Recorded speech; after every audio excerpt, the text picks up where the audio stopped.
أعوذ بالله من الشيطان الرجيم. بسم الله الرحمن الرحيم. ياسين والقرآن الحكيم إنك لمن المرسلين على صراط مستقيم تنزيل العزيز الرحيم لتنذر قوما ما أنذر آباؤهم فهم غافلون لقد حق القول على أكثرهم فهم لا يؤمنون إنا جعلنا في أعناقهم أغلالا فهي إلى الأذقان فهم مقمحون وجعلنا من بين أيديهم سدا ومن خلفهم سدا فأغشيناهم فهم لا يبصرون وسواء عليهم أأنذرتهم أم لم تنذرهم لا يؤمنون إنما تنذر من اتبع الذكر وخشي الرحمن بالغيب فبشره بمغفرة وأجر كريم إنا نحن نحيي الموتى ونكتب ما قدموا وآثارهم وكل شيء أحصيناه في إمام مبين واضرب لهم مثلا أصحاب القرية إذ جاءها المرسلون إذ أرسلنا إليهم اثنين فكذبوهما فعززنا بثالث فقالوا إنا إليكم مرسلون قالوا ما أنتم إلا بشر مثلنا وما أنزل الرحمن من شيء إن أنتم إلا تكذبون قالوا ربنا يعلم إنا إليكم لمرسلون وما علينا إلا البلاغ المبين قالوا إنا تطيرنا بكم لئن لم تنتهوا لنرجمنكم وليمسنكم منا عذاب أليم قالوا طائركم معكم إن ذكرتم بل أنتم قوم مسرفون وجاء من أقصى المدينة رجل يسعى قال يا قوم اتبعوا المرسلين اتبعوا من لا يسألكم أجرا وهم مهتدون وما لي لا أعبد الذي فطرني وإليه ترجعون أتخذ من دونه آلهة إن يردني الرحمن بضر لا تغني عني شفاعتهم شيئا ولا ينقذون إني إذا لفي ضلال مبين إني آمنت بربكم فاسمعون قيل ادخل الجنة قال يا ليت قومي يعلمون بما غفر لي ربي وجعلني من المكرمين وما أنزلنا على قومه من بعده من جند من السماء وما كنا منزلين إن كانت إلا صيحة واحدة فإذا هم خامدون يا حسرة على العباد ما يأتيهم من رسول إلا كانوا به يستهزئون ألم يروا كم أهلكنا قبلهم من القرون أنهم إليهم لا يرجعون وإن كل لما جميع لدينا محضرون وآية لهم الأرض الميتة أحييناها وأخرجنا منها حبا فمنه يأكلون وجعلنا فيها جنات من نخيل وأعناب وفجرنا فيها من العيون ليأكلوا من ثمره وما عملته أيديهم أفلا يشكرون سبحان الذي خلق الأزواج كلها مما تنبت الأرض ومن أنفسهم ومما لا يعلمون وآية لهم الليل نسلخ منه النهار فإذا هم مظلمون والشمس تجري لمستقر لها ذلك تقدير العزيز العليم والقمر قدرناه منازل حتى عاد كالعرجون القديم لا الشمس ينبغي لها أن تدرك القمر ولا الليل سابق النهار وكل في فلك يسبحون وآية لهم أنا حملنا ذريتهم في الفلك المسحون وخلقنا لهم من مثله ما يركبون وإن نشأ نغرقهم فلا صريخ لهم ولا هم ينقذون إلا رحمة منا ومتاعا إلى حين. وإذا قيل لهم اتقوا ما بين أيديكم وما خلفكم لعلكم ترحمون وما تأتيهم من آية من آيات ربهم إلا كانوا عنها معرضين. وإذا قيل لهم أنفقوا مما رزقكم الله قال الذين كفروا للذين آمنوا أنطعموا من لو يشاء الله أطعمه إن أنتم إلا في ضلال مبين. ويقولون متى هذا الوعد إن كنتم صادقين ما ينظرون إلا صيحة واحدة تأخذهم وهم يخصمون فلا يستطيعون توصية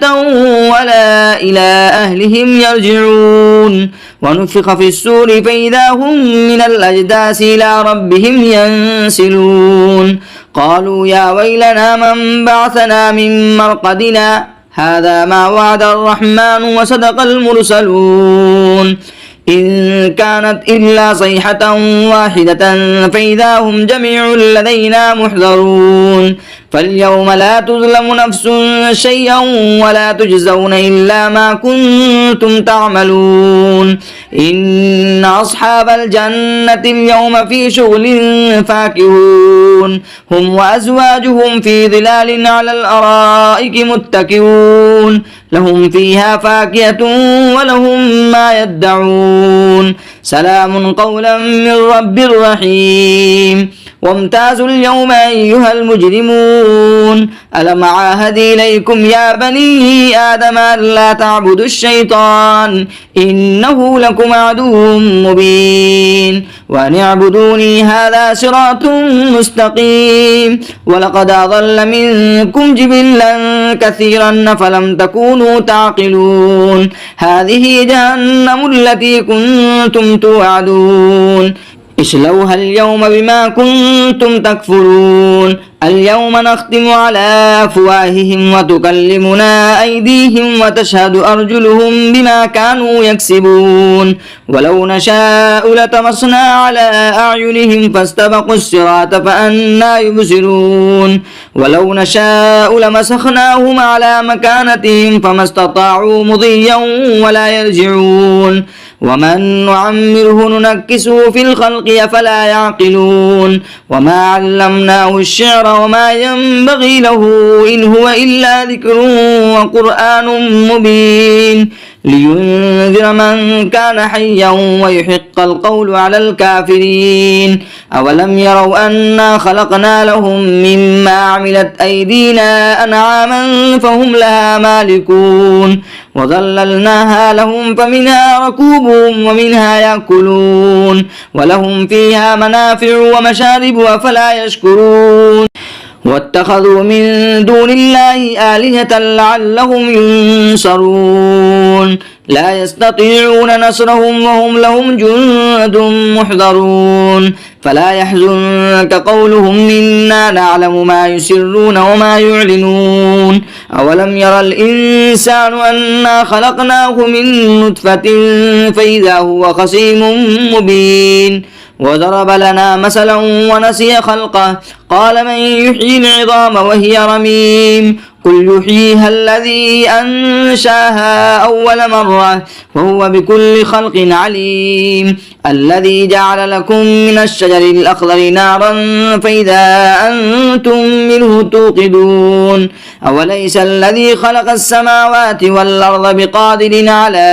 أن يخلق مثلهم بلى وهو الخلاق العليم. إنما أمره إذا أراد شيئا أن يقول له كن فيكون فسبحان الذي بيده ملكوت كل شيء وإليه ترجعون. أعوذ بالله من الشيطان الرجيم بسم الله الرحمن الرحيم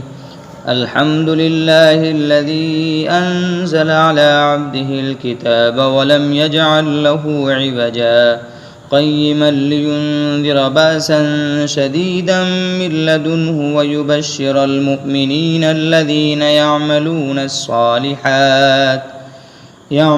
الصالحات أن لهم أجرا حسنا ماكثين فيه أبدا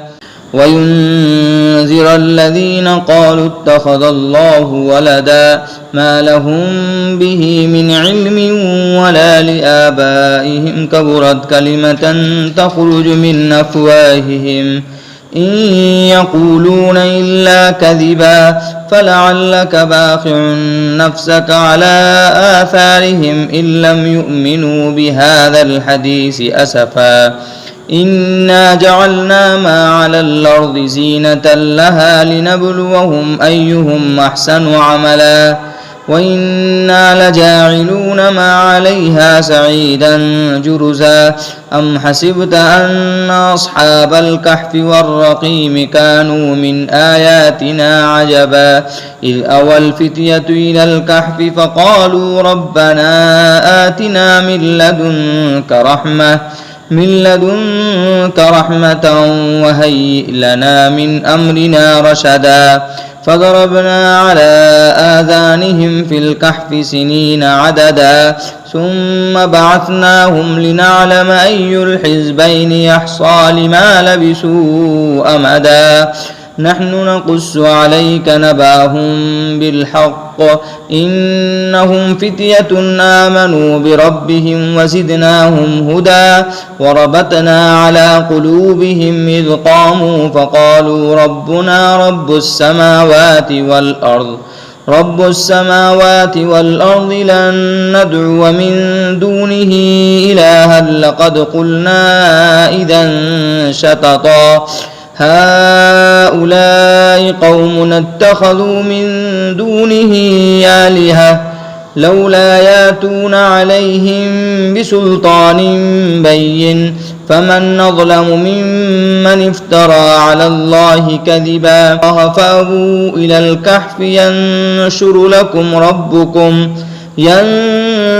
لكم ربكم من رحمة ويهيئ لكم من أمركم مرفقا وترى الشمس إذا طلعت تزاور عن كهفهم ذات اليمين وإذا غربت تقرضهم ذات الشمال وهم في فجوة منه ذلك من آيات الله من يهد الله فهو المهتد ومن يضلل فلن تجد له وليا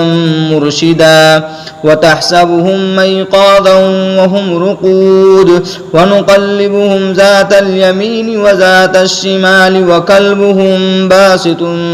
ذراعيه بالوصيد لو اطلعت عليهم لوليت منهم فرارا ولملئت منهم رعبا وكذلك بعثناهم ليتساءلوا بينهم قال قائل منهم كم لبثتم قالوا لبثنا يوما أو بعض يوم قالوا ربكم أعلم بما لبثتم فابعثوا أحدكم بورقكم هذه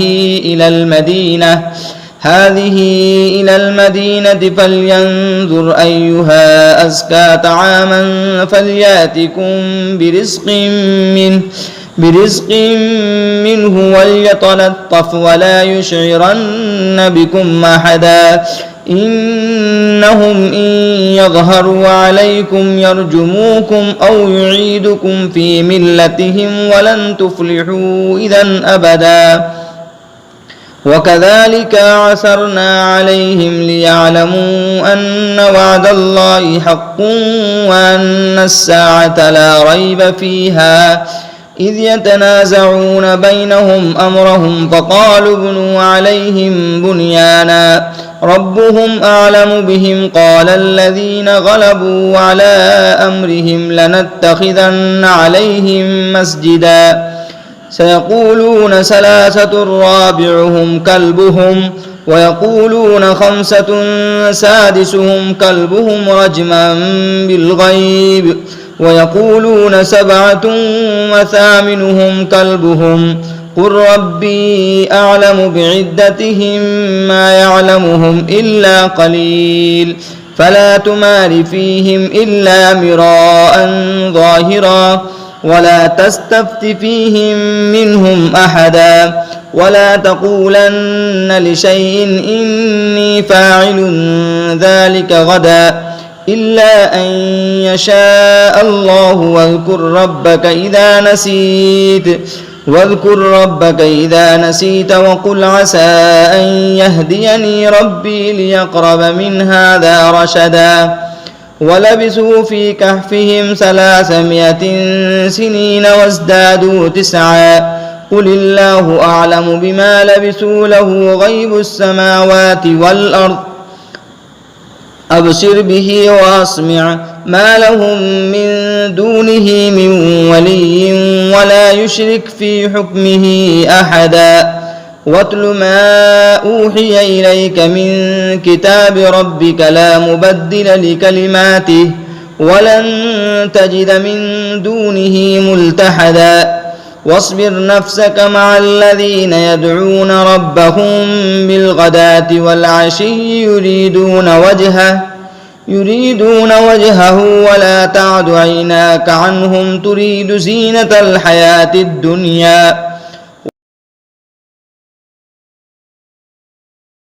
ولا تطع من أغفلنا قلبه عن ذكرنا واتبع هواه وكان أمره فرطا وقل الحق من ربكم فمن شاء فليؤمن ومن شاء فليكفر إنا أعتدنا للظالمين نارا أحاط بهم سرادقها وإن يستغيثوا يغاثوا بماء كالمهل يشوي الوجوه بئس الشراب وساءت مرتفقا إن الذين آمنوا وعملوا الصالحات إنا لا نضيع أجر من أحسن عملا أولئك لهم جنات عدن تجري من تحتها الأنهار يحلون فيها من أساور من ذهب ويلبسون ثيابا خضرا من سندس واستبرق متكئين فيها على الأرائك نعم الثواب وحسنت مرتفقا واضرب لهم مثل الرجلين جعلنا لأحدهما جنتين من أعناب وحففناهما بنخل وجعلنا بينهما زرعا كلتا الجنتين آتت أكلها ولم تظلم منه شيئا وفجرنا خلالهما نهرا وكان له ثمر فقال لصاحبه وهو يحاوره أنا أكثر منك مالا وأعز نفرا ودخل جنته وهو ظالم لنفسه قال ما أظن أن تبيد هذه أبدا وما أظن الساعة قائمة ولئن رددت إلى ربي لأجدن خيرا منها منقلبا قال له صاحبه وهو يحاوره وكفرت بالذي خلقك من تراب ثم من نطفة ثم سواك رجلا لكن هو الله ربي ولا أشرك بربي أحدا ولولا إذ دخلت جنتك قلت ما شاء الله لا قوة إلا بالله إن ترني أنا أقل منك مالا وولدا فعسى ربي أن يؤتيني خيرا من جنتك ويرسل عليها حسبانا من السماء فتصبح سعيدا زلقا أو يصبح ماؤها غورا فلن تستطيع له طلبا وأحيط بثمره فأصبح يقلب كفيه على ما أنفق فيها وهي خاوية على عروشها ويقول يا ليتني لم أشرك بربي أحدا ولم تكن له فئة ينصرونه من دون الله وما كان منتصرا هنالك الولاية لله الحق هو خير ثوابا وخير عقبا واضرب لهم مثل الحياة الدنيا كماء إن أنزلناه من السماء فاختلط به نبات الأرض فأصبح حسيما تذروه الرياح وكان الله على كل شيء مقتدرا المال والبنون زينة الحياة الدنيا والباقيات الصالحات خير عند ربك ثوابا وخير أملا ويوم نسير الجبال وترى الأرض بارزة وحشرناهم فلم نغادر منهم أحدا وعرضوا على ربك صفا لقد جئتمونا كما خلقناكم أول مرة بل زعمتم أن لن نجعل لكم موعدا ووضع الكتاب فترى المجرمين مشفقين مما فيه ويقولون يا ويلتنا ما لهذا الكتاب لا يغادر صغيرة ولا كبيرة إلا أحصاها ووجدوا ما عملوا حاضرا ولا يظلم ربك أحدا وإذ قلنا للملائكة اسجدوا لآدم فسجدوا إلا إبليس كان من الجن ففسق عن أمر ربه أفتتخذونه وذريته أولياء من دوني وهم لكم عدو بئس للظالمين بدلا ما أشهدتهم خلق السماوات والأرض ولا خلق أنفسهم وما كنت متخذ المضلين عزدا ويوم يقول نادوا شركائي الذين زعمتم فدعوهم فلم يستجيبوا لهم وجعلنا بينهم موبقا ورأى المجرمون النار فظنوا أنهم مواقعوها ولم يجدوا عنها مصرفا ولقد صرفنا في هذا القرآن للناس من كل مثل وكان الإنسان أكثر شيء جدلا وما منع الناس أن يؤمنوا إذ جاءهم الهدى ويستغفروا ربهم إلا أن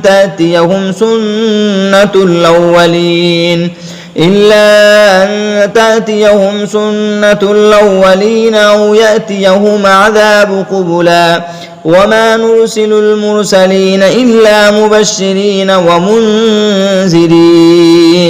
ويجادل الذين كفروا بالباطل ليدحضوا به الحق واتخذوا آياتي وما أنذروا هزوا ومن أظلم ممن ذكر بآيات ربه فأعرض عنها ونسي ما قدمت يداه إنا جعلنا على قلوبهم أكنة أن يفقهوه وفي آذانهم وقرا وإن تدعوهم إلى الهدى فلن يهتدوا إذا أبدا وربك الغفور ذو الرحمة لو يؤاخذهم بما كسبوا لعجل لهم العذاب بل لهم موعدا لن يجدوا من دونه موئلا وتلك القرى أهلكناهم لما ظلموا وجعلنا لمهلكهم موعدا وإذ قال موسى لفتاه لا أبرح حتى أبلغ مجمع البحرين أو أمضي حقبا فلما بلغا مجمع بينهما نسيا حوتهما فاتخذ سبيله في البحر سربا فلما جاوزا قال لفتاه آتنا غداءنا لقد لقينا من سفرنا هذا نصبا قال أرأيت إذا أوينا إلى الصخرة فإني نسيت الحوت وما أنسانيه إلا الشيطان أن أذكره واتخذ سبيله في البحر عجبا قال ذلك ما كنا نبغي فارتد على آثارهما قصصا فوجدا عبدا من عبادنا آتيناه رحمة من عندنا وعلمناه من لدنا علما قال له موسى هل أتبعك على أن تعلمني مما علمت رشدا قال إنك لن تستطيع معي صبرا وكيف تصبر على ما لم تحط به خبرا قال ستجدني إن شاء الله صابرا ولا أعصي لك أمرا قال فإن اتبعتني فلا تسألني عن شيء حتى أحدث لك منه ذكرا فانطلقا حتى إذا ركبا في السفينة خرقها قال خرقتها لتغرق أهلها لقد جئت شيئا إمرا قال لم أقل إنك لن تستطيع معي صبرا قال لا تؤاخذني بما نسيت ولا ترهقني من أمري عسرا فانطلقا حتى إذا لقيا غلاما فقتله قال أقتلت نفسا زكية بغير نفس لقد جئت شيئا نكرا قال لم أقل لك إنك لن تستطيع معي صبرا قال إن سألتك عن شيء بعدها فلا تصاحبني قد بلغت من لدني عذرا فانطلقا حتى إذا أتيا أهل قرية استطعما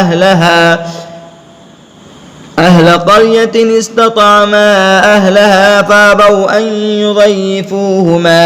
أن يضيفوهما فوجدا فيها جدارا يريد أن ينقض فأقامه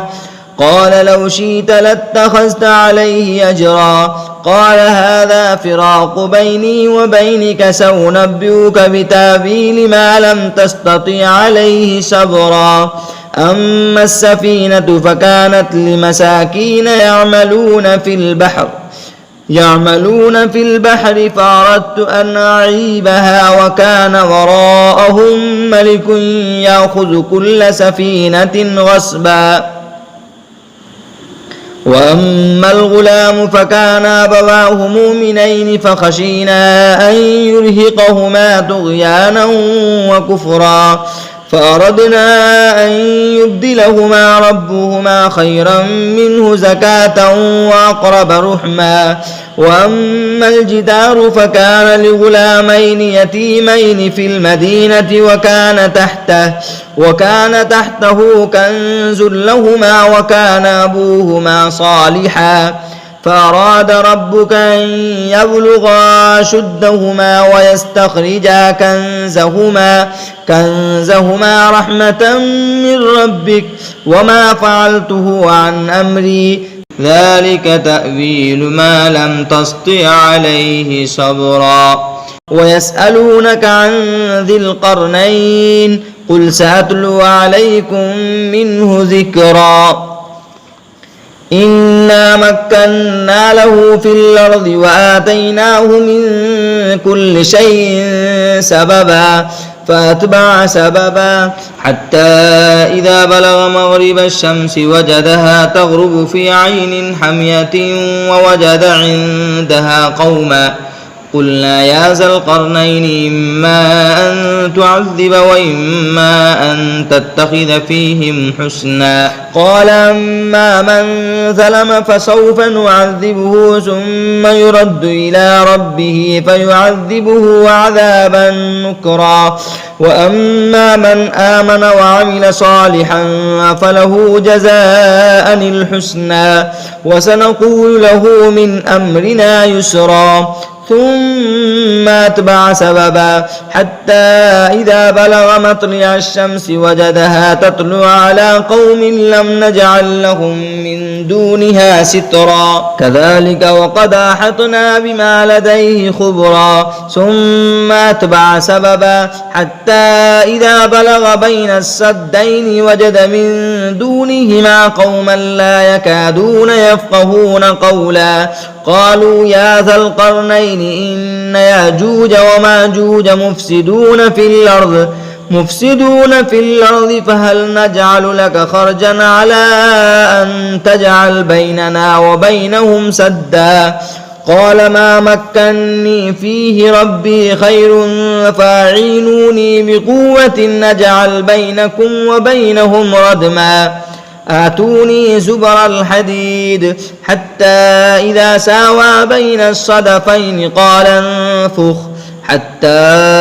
إذا جعله نارا قال آتوني يفرغ عليه قطرا فما استطاعوا أن يظهروه وما استطاعوا له نقبا قال هذا رحمة من ربي فإذا جاء وعد ربي جعله دكا وكان وعد ربي حقا وتركنا بعضهم يومئذ يموج في بعض ونفخ في الصور فجمعناهم جمعا وعرضنا جهنم يومئذ للكافرين عرضا الذين كانت أعينهم في غطاء عن ذكري وكانوا لا يستطيعون سمعا أفحسب الذين كفروا أن يتخذوا عبادي من دوني أولياء إنا أعتدنا جهنم للكافرين نزلا قل هل ننبئكم بالأخسرين أعمالا الذين ضل سعيهم في الحياة الدنيا وهم يحسبون أنهم يحسنون صنعا أولئك الذين كفروا بآيات ربهم ولقائه فحبطت أعمالهم فلا نقيم لهم يوم القيامة وزنا ذلك جزاؤهم جهنم بما كفروا واتخذوا آياتي ورسلي هزوا إن الذين آمنوا وعملوا الصالحات كانت لهم جنات الفردوس نزلا خالدين فيها لا يبغون عنها حولا قل لو كان البحر مدادا لكلمات ربي لنفد البحر قبل أن تنفد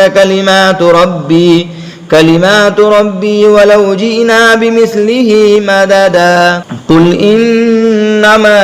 أنا بشر مثلكم يوحى إلي أنما إلهكم إله واحد فمن كان يرجو لقاء ربه فليعمل عملا صالحا ولا يشرك بعبادة ربه أحدا بسم الله الرحمن الرحيم الرحمن علم القرآن خلق الإنسان علمه البيان الشمس والقمر بحسبان والنجم والشجر يسجدان والسماء رفعها ووضع الميزان ألا تطغوا في الميزان وأقيموا الوزن بالقسط ولا تخسروا الميزان والأرض وضعها للأنام فيها فاكهة والنخل ذات الأكمام والحب ذو العصف والريحان فبأي آلاء ربكما تكذبان خلق الإنسان من صلصال كالفخار وخلق الجان من مارج من نار فبأي آلاء ربكما تكذبان رب المشرقين ورب المغربين فبأي آلاء ربكما تكذبان مرج البحرين يلتقيان بينهما برزخ لا يبغيان فبأي آلاء ربكما تكذبان يخرج منهما اللؤلؤ والمرجان فبأي آلاء ربكما تكذبان وله الجوار المنشآت في البحر كالأعلام فبأي آلاء ربكما تكذبان كل من عليها فان ويبقى وجه ربك ذو الجلال والإكرام فبأي آلاء ربكما تكذبان يسأله من في السماوات والأرض كل يوم هو في شان فبأي آلاء ربكما تكذبان سنفرغ لكم أيها الثقلان فبأي آلاء ربكما تكذبان يا معشر الجن والإنس إن استطعتم أن تنفذوا من أقطار السماوات والأرض فانفذوا لا تنفذون إلا بسلطان فبأي آلاء ربكما تكذبان يرسل عليكما شواظ من نار ونحاس فلا تنتصران فبأي آلاء ربكما تكذبان فإذا انشقت السماء فكانت وردة كالدهان فبأي آلاء ربكما تكذبان فيومئذ لا يسأل عن ذنبه إنس ولا جان فبأي آلاء ربكما تكذبان يعرف المجرمون بسيماهم فيؤخذ بالنواصي والأقدام فبأي آلاء ربكما تكذبان هذه جهنم التي يكذب بها المجرمون يطوفون بينها وبين حميم آن فبأي آلاء ربكما تكذبان ولمن خاف مقام ربه جنتان فبأي آلاء ربكما تكذبان ذواتا أفنان فبأي آلاء ربكما تكذبان فيهما عينان تجريان فبأي آلاء ربكما تكذبان فيهما من كل فاكهة زوجان فبأي آلاء ربكما تكذبان متكئين على فرش بطائنها من استبرق وجنى الجنتين دان فبأي آلاء ربكما تكذبان فيهن قاصرات الطرف لم يطمسهن إنس قبلهم ولا جان فبأي آلاء ربكما تكذبان كأنهن الياقوت والمرجان فبأي آلاء ربكما تكذبان هل جزاء الإحسان إلا الإحسان فبأي آلاء ربكما تكذبان ومن دونهما جنتان فبأي آلاء ربكما تكذبان مدهامتان فبأي آلاء ربكما تكذبان فيهما عينان نضاختان فبأي آلاء ربكما تكذبان فيهما فاكهة ونخل ورمان فبأي آلاء ربكما تكذبان فيهن خيرات حسان فبأي آلاء ربكما تكذبان حور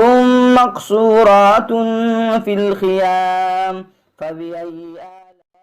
ربكما تكذبان لم يطمسهن إنس قبلهم ولا جان فبأي آلاء ربكما تكذبان متكئين على رفرف خزر وأبقري حسان فبأي آلاء ربكما تكذبان تبارك اسم ربك ذي الجلال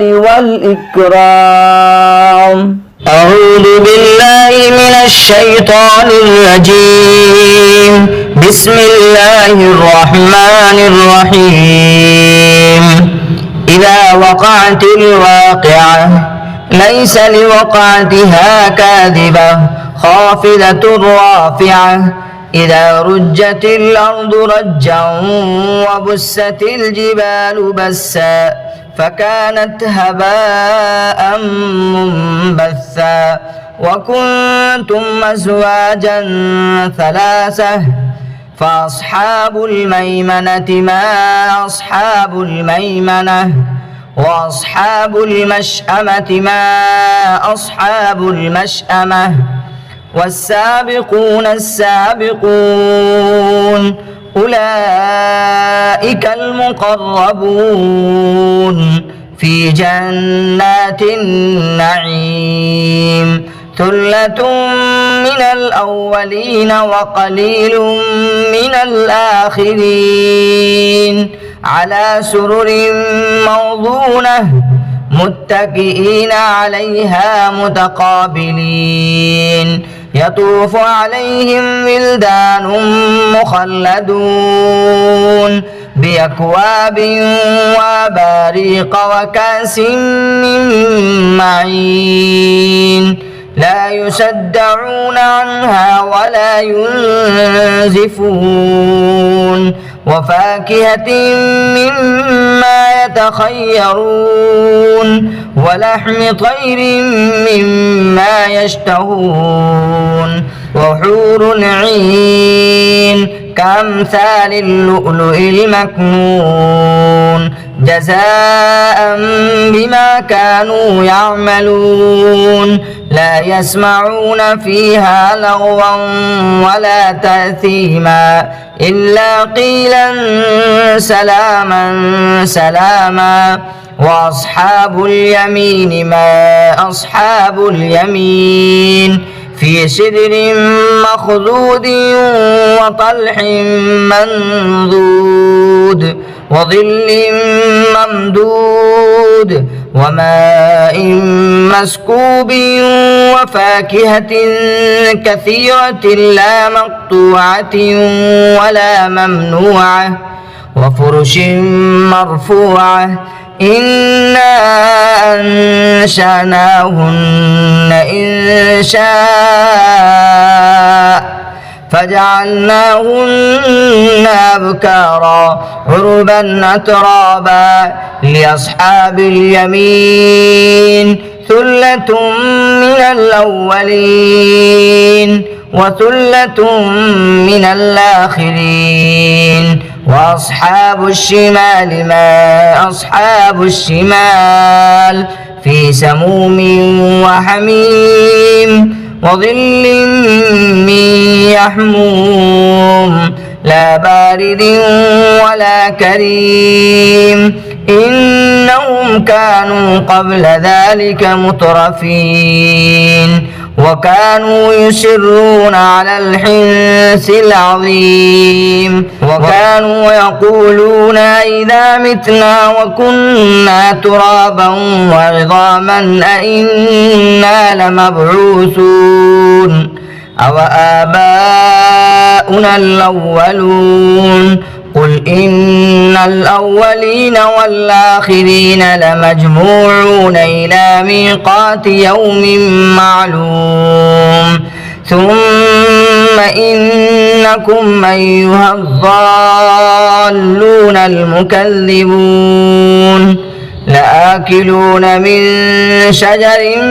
من زقوم فمالئون منها البطون فشاربون عليه من الحميم فشاربون شرب الهيم هذا نزلهم يوم الدين نحن خلقناكم فلولا تصدقون أفرأيتم ما تمنون أنتم تخلقونه أم نحن الخالقون نحن قدرنا بينكم الموت وما نحن بمسبوقين على أن نبدل أمثالكم وننشئكم فيما لا تعلمون ولقد علمتم النشأة الأولى فلولا تذكرون أفرأيتم ما تحرثون أنتم تزرعونه أم نحن الزارعون لو نشاء لجعلناه حطاما فظلتم تفكهون إنا لمغرمون بل نحن محرومون أفرأيتم الماء الذي تشربون أنتم أنزلتموه من المزن أم نحن المنزلون لو نشاء جعلناه أجاجا فلولا تشكرون أفرأيتم النار التي تورون أأنتم أنشأتم شجرتها أم نحن المنشئون نحن جعلناها تذكرة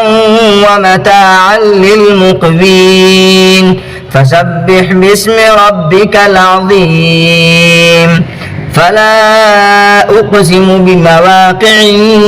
النجوم وإنه لقسم لو تعلمون عظيم إنه لقرآن كريم في كتاب مكنون لا يمسه إلا المطهرون تنزيل من رب العالمين أفبهذا الحديث أنتم مدهنون وتجعلون رزقكم أنكم تكذبون فلولا إذا بلغت الحلقوم وأنتم حينئذ تنظرون ونحن أقرب إليه منكم ولكن لا تبصرون فلولا إن كنتم غير مدينين ترجعونها إن كنتم صادقين فأما إن كان من المقربين فروح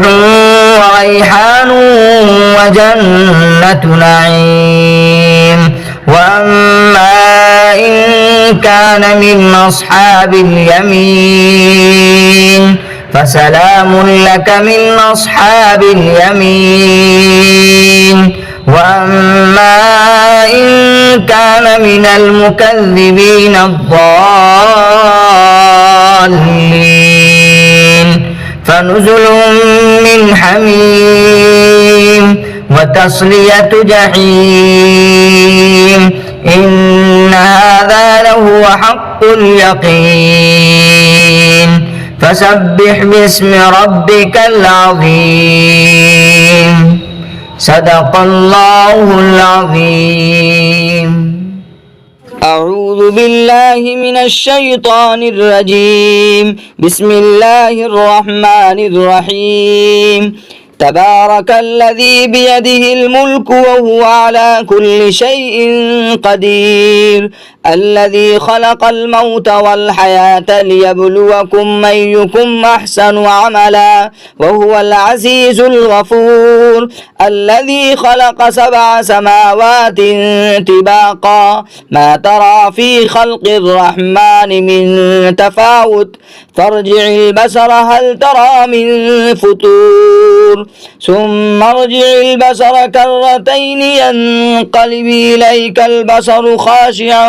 وهو حسير ولقد زينا السماء الدنيا بمصابيح وجعلناها رجوما للشياطين وأعتدنا لهم عذاب السعير وللذين كفروا بربهم عذاب جهنم وبئس المصير إذا ألقوا فيها سمعوا لها شهيقا وهي تفور تكاد تميز من الغيظ كلما ألقي فيها فوج سألهم خزنتها ألم يأتكم نذير قالوا بلى قد جاءنا نذير فكذبنا وقلنا ما نزل الله من شيء إن أنتم إلا في ضلال كبير وقالوا لو كنا نسمع أو نعقل ما كنا في أصحاب السعير فاعترفوا بذنبهم فسحقا لأصحاب السعير إن الذين يخشون ربهم بالغيب لهم مغفرة وأجر كبير وأسروا قولكم أو اجهروا به إنه عليم بذات الصدور ألا يعلم من خلق وهو اللطيف الخبير هو الذي جعل لكم الأرض ذلولا فامشوا في مناكبها وكلوا من رزقه وإليه النشور أأمنتم من في السماء أن يخسف بكم الأرض فإذا هي تمور أم أمنتم من في السماء أن يرسل عليكم حاصبا فستعلمون كيف نذير ولقد كذب الذين من قبلهم فكيف كان نكير أولم يروا إلى الطير فوقهم صافات ويقبضن ما يمسكهن إلا الرحمن إنه بكل شيء بصير أمن هذا الذي هو جند لكم ينصركم من دون الرحمن إن الكافرون إلا في غرور أمن هذا الذي يرزقكم من أمسك رزقه بل لجوا في عتو ونفور أفمن يمشي مكبا على وجهه يهدى أمن يمشي سويا على صراط مستقيم قل هو الذي أنشأكم وجعل لكم السمع والأبصار والأفئدة قليلا ما تشكرون قل هو الذي ذراكم في الأرض وإليه تحشرون ويقولون متى هذا الوعد إن كنتم صادقين قل إنما العلم عند الله وإنما أنا نذير مبين فلما رأوه زلفة سيئت وجوه الذين كفروا وقيل هذا الذي كنتم به تدعون قل أرأيتم من أهلكني الله ومن معي أو رحمنا فمن يجير الكافرين من عذاب أليم قل هو الرحمن آمنا به وعليه توكلنا فستعلمون من هو في ضلال مبين قل أرأيتم إن أصبح ماؤكم غورا فمن يأتيكم بماء معين. أعوذ بالله من الشيطان الرجيم. بسم الله الرحمن الرحيم. يا أيها المزمل قم الليل إلا قليلا نصفه وانقص منه قليلا أو زد عليه ورتل القرآن ترتيلا إنا سنلقي عليك قولا ثقيلا إن ناشئة الليل هي أشد وطئا وأقوم قيلا إن لك في النهار سبحا طويلا واذكر اسم ربك وتبتل إليه تبتيلا رب المشرق والمغرب لا إله إلا هو فاتخذه وكيلا واصبر على ما يقولون واهجرهم هجرا جميلا وذرني والمكذبين أولي النعمة ومهلهم قليلا إن لدينا أنكالا وجحيما وطعاما ذا غصة وعذابا أليما يوم ترجف الأرض والجبال وكانت الجبال كثيبا مهيلا إنا أرسلنا إليكم رسولا شاهدا عليكم كما أرسلنا إلى فرعون رسولا فعصى فرعون الرسول فأخذناه أخذا وبيلا فكيف تتقون إن كفرتم يوما يجعل الولدان شيبا السماء منفطر به كان وعده مفعولا إن هذه تذكرة فمن شاء اتخذ إلى ربه سبيلا إن ربك يعلم أنك تقوم أدنى من ثلثي الليل ونصفه وثلثه وطائفة من الذين معك والله يقدر الليل والنهار علم أن لن تحصوه فتاب عليكم فاقرؤوا ما تيسر من القرآن علم أن سيكون منكم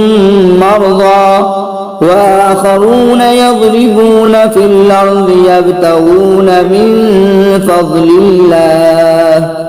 وآخرون يقاتلون في سبيل الله فاقرؤوا ما تيسر منه وأقيموا الصلاة وآتوا الزكاة وأقرضوا الله قرضا حسنا وما تقدموا لأنفسكم من خير تجدوه عند الله هو خيرا وأعظم أجرا واستغفروا الله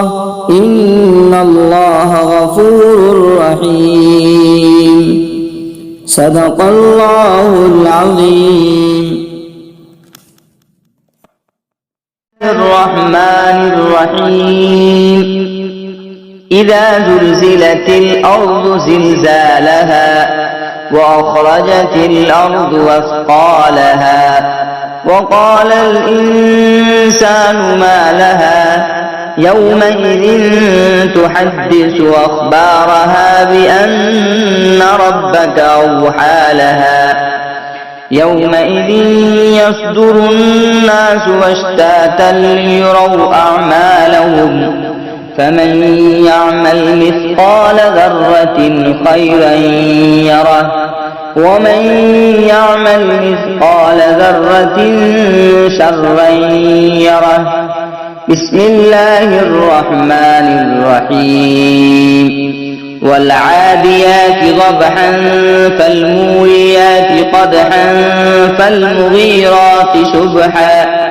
فأثرن به نقعا فوسطن به جمعا إن الإنسان لربه لكنود وإنه على ذلك لشهيد وإنه لحب الخير لشديد أفلا يعلم إذا بعثر ما في القبور وحصل ما في الصدور إن ربهم بهم يومئذ لخبير بسم الله الرحمن الرحيم القارعة ما القارعة وما أدراك ما القارعة يوم يكون الناس كالفراش المبثوث وتكون الجبال كالعهن المنفوش فأما من ثقلت موازينه فهو في عيشة راضية وأما من خفت موازينه فأمه هاوية وما أدراك ما هي نار حامية بسم الله الرحمن الرحيم ألهاكم التكاثر حتى زرتم المقابر كلا سوف تعلمون ثم كلا سوف تعلمون كلا لو تعلمون علم اليقين لترون الجحيم ثم لترونها عين اليقين ثم لتسألن يومئذ عن